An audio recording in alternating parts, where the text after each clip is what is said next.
시청자 여러분 안녕하십니까? 한상재입니다. 지금은 2024년 10월 9일 수요일, 우리나라는 한글날로 휴무를 하는 날입니다.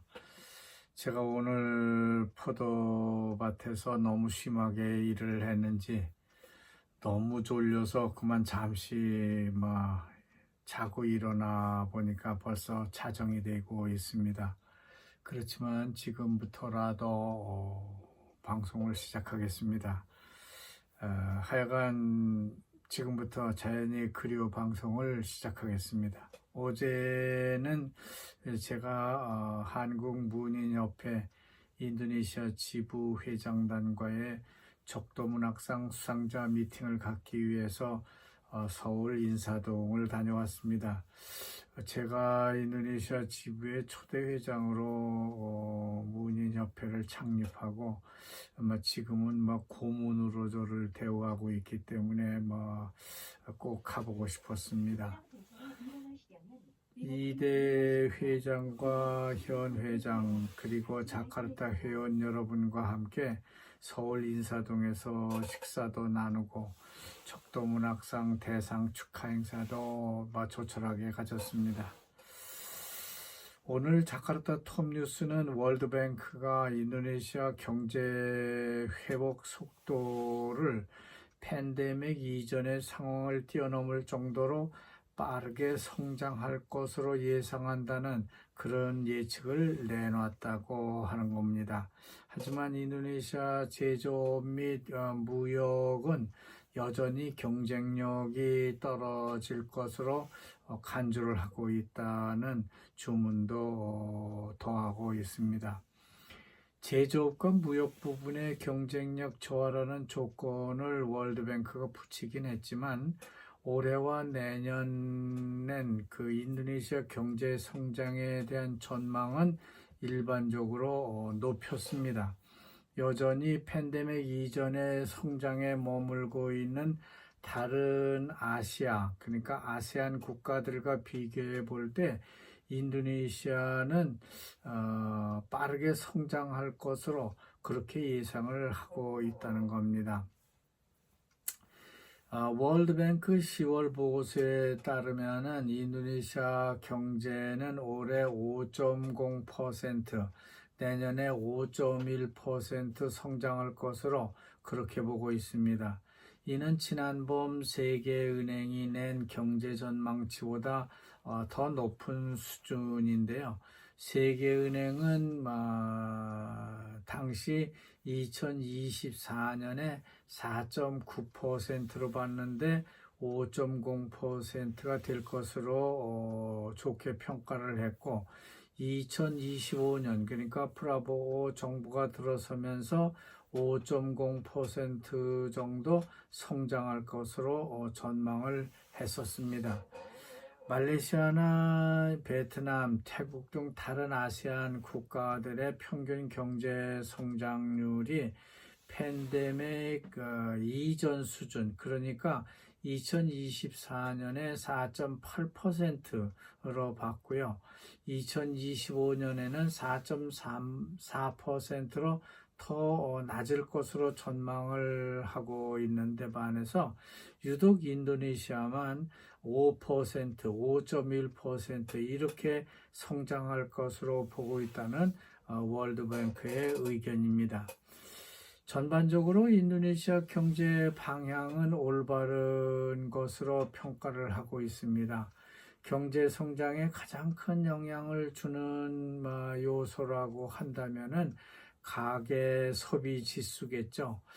그래서 상대적으로 안정적이고, 그러니까 가계 소비가 상대적으로 비교적 안정적이고, 또 통화 완화 정책과 금리 인하 이후가 되면은 인도네시아의 투자가 크게 늘어날 수 있을 것으로 그렇게 포서빌리티를 두고 있는 겁니다. 그럼에도 불구하고 월드뱅크는 인도네시아 제조업 분야가 완전 취약하다 하는 점을 부각시키고 있습니다. 뭔가 뭐 너무 잘 된다고 했다가 안 되면 안 되니까 이런 조건을 붙여가지고 항상 전망치를 내놓는 것이기 때문에 뭐 그저 그렇다고 보면 될 것 같습니다. 다음 조코이 대통령과 프라보 대통령 당선자가 판사들의 조용한 집단 휴가 반란을 조용히 잠재우기 위해서 일단 판사들의 처우를 개선하겠다고 먼저 진화를 하고 있습니다. 지금 판사들의 급여와 수당을 계산하고 있는 중이니까 잠시만 참아라 하는 그런 말을 하고 있는 것이죠. 그래야만 조코이 정부에서 브라보 정부로의 승계가 원만하게 이루어질 수 있을 것으로 보고 있습니다. 벌써 10월 20일이니까요. 얼마 남지 않은 기간이기 때문에 그 안에 급여를 올려줄지 아니면 그런 계획만 만들어 놓고 브라보 정부로 넘길지 그것은 좀 더 지켜봐야 할 것 같습니다. 그러나 결국 수천 명에 달하는 인도네시아 전국 판사들의 급여 인상 데모는요, 결실을 맺을 수 있게 되는가 봅니다.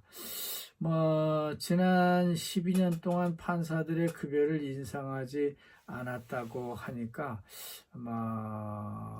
그건 가능할 것 같은데요. 정부는 판사들이 독립적으로 부패 척결을 비롯한 법 집행을 할 수 있도록 하기 위해서 판사들의 복지를 개선해 줘야 한다는 그런 입장을 견지하고 있습니다. 이것이 판사의 독립과 복지가 아닌가 하는 그런 견해를 나타내고 있는 것이죠. 어쨌든 수요일 만평도 보면요, 판사들의 급여 및 수당 인상 데모를 그려내고 있습니다. 검은 법복을 입은 판사들이 판결 의사봉을 쳐들고 데모하는 행렬을 그려놓고 있는데요. 그들이 법원 앞을 지나가는 모습입니다. 그러나 법원 정문에는요, 데모 때문에 우리 판사들이 바쁘니까 휴무를 합니다라는 팻말이 달려 있습니다.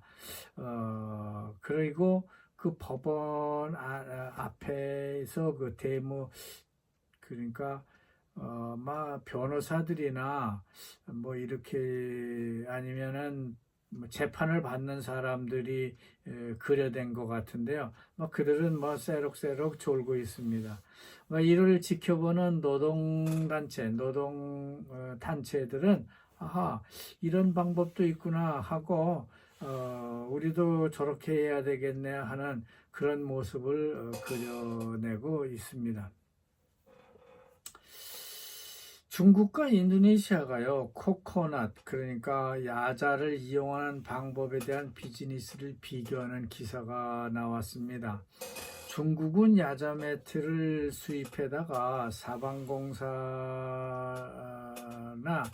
그 중국 사막 지역에다 야자 매트를 깔아 두었다가 거기서 풀이 자라게 되면은 초원으로 변하게 되는데, 그런 초원으로 복원하는데 쓰고 있지만은 인도네시아는 어떤가 하는 그런 질문을 던지고 있는 겁니다.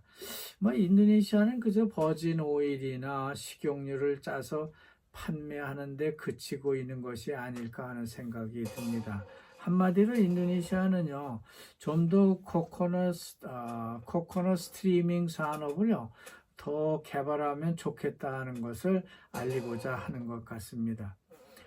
칼리만탄 신수도 개발 지역의 도로 건설 현장에도 보면은 사방공사 매트가 사용되어서 벽면에 흙이 롱소르, 그러니까 사태가 나지 않도록 방지하는 걸 볼 수 있는데요. 물론 우리나라도 사방공사를 할 때 언덕이라든지 올레길 같은 곳에 이 야자 매트를 설치하기도 합니다. 하지만 인도네시아산 야자 매트는요, 한국에서 볼 수 없습니다. 스리랑카나 필리핀에서 오는 그런 그 야자 매트 가격이 너무 싸기 때문에 뭐 인도네시아산은 한국에 수출되지 못하고 있는 실정입니다. 자, 자카르타가 국제도시로 변모하기 위한 청사진을 만들고 있다고 합니다. 자카르타 주정부는 향후 20년 내에 세계 20대 국제도시로 자카르타를 만들겠다는 그런 원대한 목표를 세웠다고 하는 것이죠. 그동안 자카르타는요, 물에 잠긴다느니 하는 그런 이슈를 내세울 때는 언제고, 뭐 이제는 뭐 국제도시로 키우겠다고 하니까 좀 앞뒤가 맞지 않는 것 같다는 생각이 듭니다. 자카르타를 버리고 동부 칼리만탄으로 수도를 이전하기로 했던 것이 아닌가. 막 그것이 주 원인이 아니었던가 하는 그런 생각이 들 정도입니다. 자카르타는 일단 교통지옥에다가요, 요즘은 뭐 공기마저 나쁘고 환경 공해까지 만연한 그 도시이기 때문에 뭐 자카르타를 20년 안에 국제 도시급으로 뭐 이런 좋은 도시로 키워낸다고 하는 것은 상당히 어려울 겁니다. 뭐 그렇게 키워낼 수도 있겠죠. 뭐 그렇지만 신수도도 개발해야 되고 뭐 자카르타도 이렇게 국제 도시로 만들려고 하면은 상당한 자금이 들고 뭐 거기에 필요한 노력이 들 것이기 때문에 특히 자카르타는 뭐 더 시급하게 해결해야 될 문제들이 너무 많은 게 사실입니다. 뭐 자카르타는 뭐 빈부격차도 심하고 인구도 많고 아까 말씀드린 대로 공기도 나쁘고 교통지옥도 있고 지하철도 놔야 되고 뭐 할 일이 너무 많기 때문에 과연 그게 가능할지 참 뭐 우려가 되는 그런 청사진이 아닌가 하는 생각이 듭니다. 어쨌든 뭐 자카르타라고 해서 뭐 그런 20년 후에 청사진도 못 만들어내는 법은 없는 거죠. 뭐 그런데 앞으로 20년이면요. 올해 제 나이가 72세입니다. 그러니까 20년을 거기다 더하면은 뭐 95년이 94세, 93세, 4세가 되니까 뭐 인도네시아는 2045년 그러니까 희망의 선진국이 되는 해가 되겠습니다. 그때가 되면은요, 인도네시아 중기 계획에 따르면은 이미 인도네시아는 OECD 국가가 되어서요, 선진국이 되고 세계 5위 대국, 경제 대국으로 된 다음입니다. 과연 그게 가능할지, 그런 성과를 제가 볼 수 있을지 기대해 보겠습니다. 그때까지 건강하게 잘 살아야만 볼 수 있을 것 같은데, 하여튼 그때가 되면 제가 95이 되겠습니다. 어쨌든 여기까지 하겠습니다. 여러분 대단히 감사합니다.